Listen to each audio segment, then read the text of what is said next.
कक्षा 6 गणित अध्याय 12 प्रश्नावली 12.3 के अंतर्गत हम आज एकीक विधि पढ़ेंगे। एकीक विधि का मतलब होता है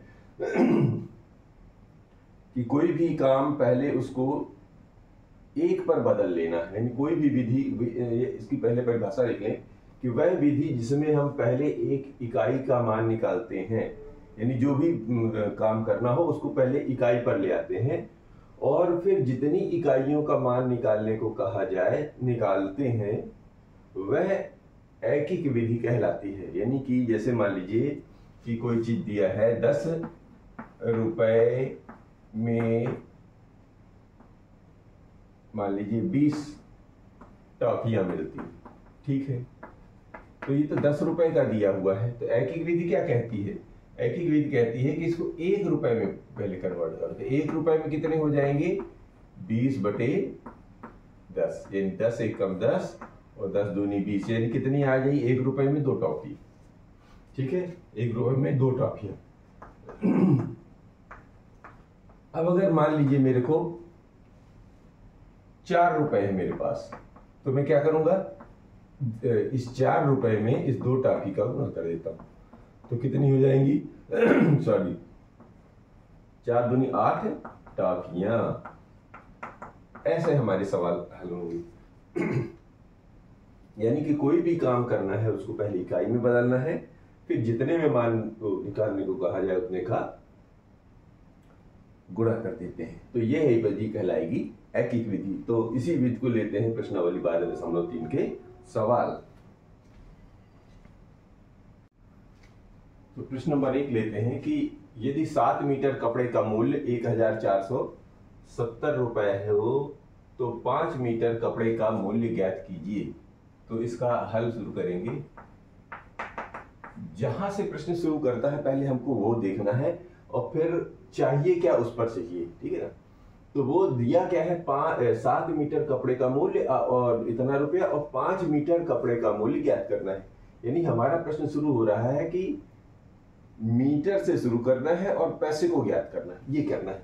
तो चलो जो दिया है तो यहाँ पर हम लिख सकते हैं 7, जो प्रश्न में दिया रहता है मीटर, मी माने मीटर होता है, ठीक है। और ये जो है आपको पहले पैमाने पढ़ाए जा चुके हैं। सेमी लिखा हो तो सेंटीमीटर, मिमी लिखा हो तो मिलीमीटर, किग्रा लिखा हो तो किलोग्राम, ऐसे करके किमी लिखा हो तो किलोमीटर, ये आपको पहले से सिखा दिया गया है, ठीक है। तो अब वो ये पूरा वर्णन नहीं लिखे रहेंगे उसमें, तो इसका आपको अर्थ समझ लेना है। तो शुरू करते हैं। 7 मीटर कपड़े का मूल्य, 7 मीटर कपड़े का मूल्य कितना है? 1470। और ये चिन्ह लगा लिया करिए रुपए का, क्योंकि आजकल रुपया पहले हमारे जमाने में लिखा जाता था, अब आजकल ये ऐसा लिखे सिंबल इस्तेमाल करते हैं। तो अब 7 रुपए मीटर का है तो 1 मीटर कपड़े का निकालना है पहले। इसका मतलब ये होता है इस लाइन का कि जो ऊपर लिखा हुआ उसको दोबारा नहीं लिखना है, वही का वही इबारत सेम आ जाती है, ठीक है। तो ये आ जाएगा 1470। अब 1 मीटर में क्या हो जाएगा? इसका इधर भाग दे दिया जाता है, तो इसको यहीं पर हल कर लेते हैं। तो 7 एकम 7, 7 दूनी 14 और 7 एकम 7 शून्य, अर्थात 210 और रुपए का चिन्ह लगा दो, ठीक है। अब यहां की बात हो गई, तो अब कह रहे हैं ये एकीक विधि पर 1 का निकाल लिया हमने। तो 5 मीटर कपड़े का मूल्य, तो बस सीधा सीधा लिखेंगे 5, ये मीटर कपड़े का मूल्य हो जाएगा, जो ये 210 रुपया है, इसमें आप इस 5 का गुणा कर दीजिए, तो कितना हो जाएगा? रुपए का चिन्ह लगा लीजिए। यहाँ पर लगा भी सकते, नहीं भी लगाइए, क्योंकि ये जो है अंक का गुणा कर रहे हैं, ठीक है। बाकी सब तो लिखा हुआ है। तो 5 शून्य शून्य, 5 एकम 5 और 5 दूनी 10 रुपया 1050 5 मीटर कपड़े का मूल्य होगा, ठीक है। तो अब इसी प्रकार इसका दूसरा प्रश्न लिखते हैं। क्वेश्चन नंबर 2 यह कह रहे हैं कि एकता 10 दिन में रुपया 3000 अर्जित करती है, ठीक है। 10 दिन में 3000 अर्जित करती है तो 30 दिन में वो कितना अर्जित करेगी। तो हल कर लेते हैं इसको। प्रश्न बिल्कुल स्पष्ट है। 10 दिन में 3000 तो 30 दिन में कितना, तो पहले 10 दिन में 3000 तो पहले एक दिन का निकालेंगे, ठीक है। तो लिखेंगे 10 दिन में एकता अर्जित करती, अर्जित माने कमाना, अर्जित करती है। 10 दिन में एकता अर्जित करती है कितना, रुपया 3000, ठीक है। तो एक दिन में निकाल लो, एक दिन में, ये इबारत इसका मतलब समझ पा रहे हैं, सेम इबारत, ठीक है। तो 3000 में इस 10 का भाग दे देंगे एक दिन का निकालने के लिए। एक शून्य से एक शून्य कट गया, बचा रुपया 300, ठीक है। ये बात समझ पा रहे हैं। अब जितने दिन का कह रहा है, 30 दिन का कह रहे हैं तो 30 दिन का निकालिए, ज्यादा दिन का कहें तो ज्यादा दिन का निकाल दीजिए। तो हम शुरू कर रहे हैं 30 दिन का, ये 30 दिन में शुरू करेंगे। कितना, थोड़ा और जो है बड़ा कर दीजिए, उसका मतलब सेम ही है। तो 30 दिन में, तो ये तो 300 रुपए तो है ही, और दिन इधर लगा दीजिए 30 का, तो हो जाएगा ये 0 1 2 3 तो 0 हो जाएंगे, ठीक है।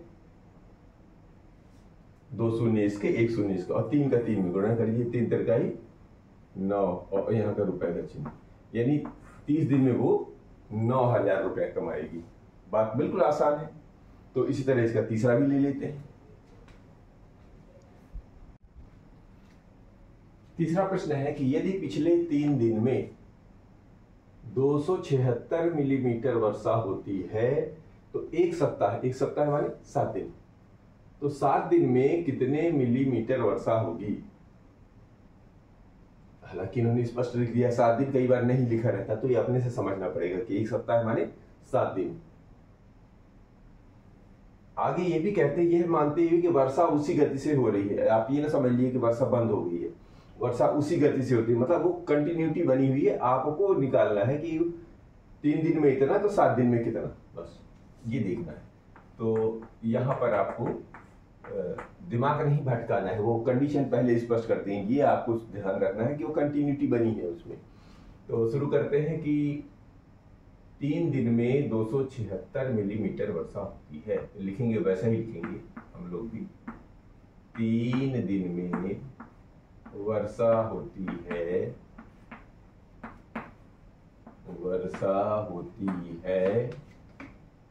बराबर 276 मिलीमीटर, ठीक है। सो एक दिन में होगी 276 बटे 3, ठीक है। ये मिलीमीटर में है तो आप भी मिलीमीटर में लिख लो। तो एक पर पहले निकाल लो कितना हुआ, तो ये हो जाएगा 3 एकम 3, 3 नवा 27 और 3 दूनी 6, यानी कि 92 मिलीमीटर आ रहा है, यानी कि एक दिन का औसत जो है 92 आया। तो अब क्या कर रहा है, 7 दिन का, 7 दिन माने एक सप्ताह है, तो आप लिखेंगे एक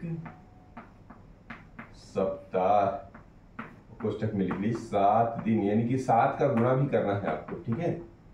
7 दिन में होगी इस 92 में इस 7 का गुणा कर दीजिए, बात समझ पा रहे हैं।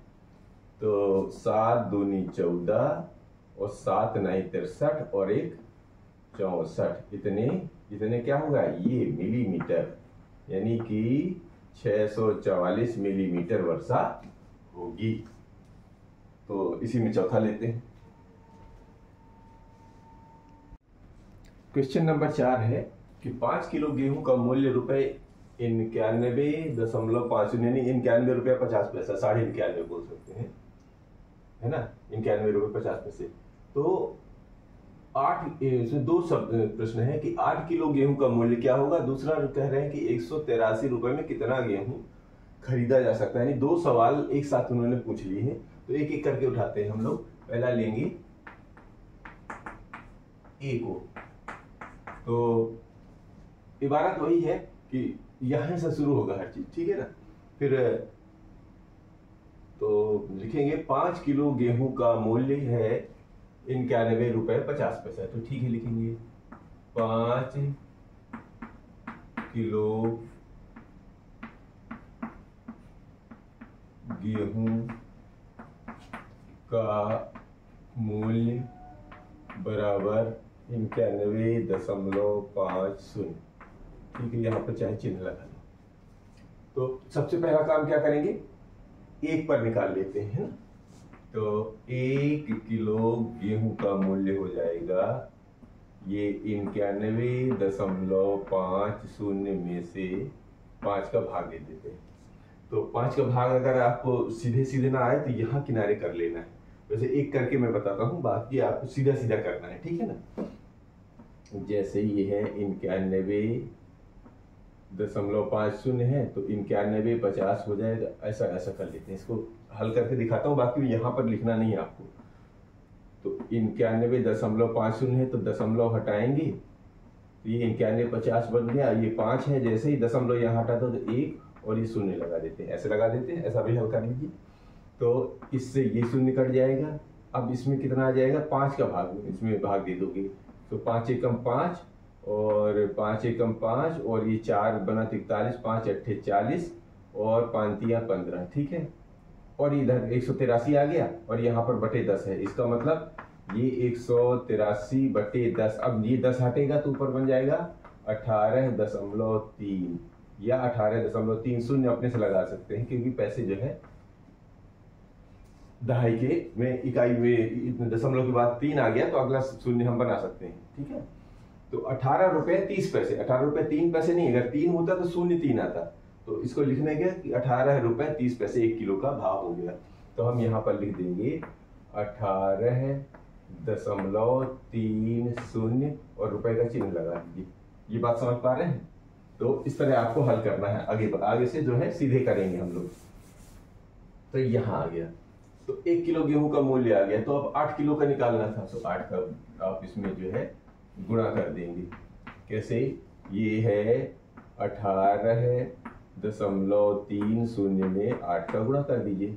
आसान है, गुणा तो करते बनता ही होगा। अब तो ये तो सीधे सीधे कर सकते हैं। कैसे, 8 0 0, 8 तिरिक 24 की 4, हासिल का 2, 8 अट्ठाई 64, 65 66 की 6, हासिल का 6, 8 एकम 8 और 6 14। अब देखिए दशमलव कितने हैं, 2 अंक पर है तो 1 2 या, और इस पर चिन्ह लगा देंगे रुपए का। तो 146 रुपया 40 पैसा जो है 8 किलो गेहूं का मूल्य आ गया। अब इसी में लगातार ये बीबी कह रहे हैं, तो बीबी का लोग क्या कह रहे हैं कि रुपया 183 में कितना गेहूं खरीदा जा सकता है। तो अब यहां से आप शुरू करेंगे।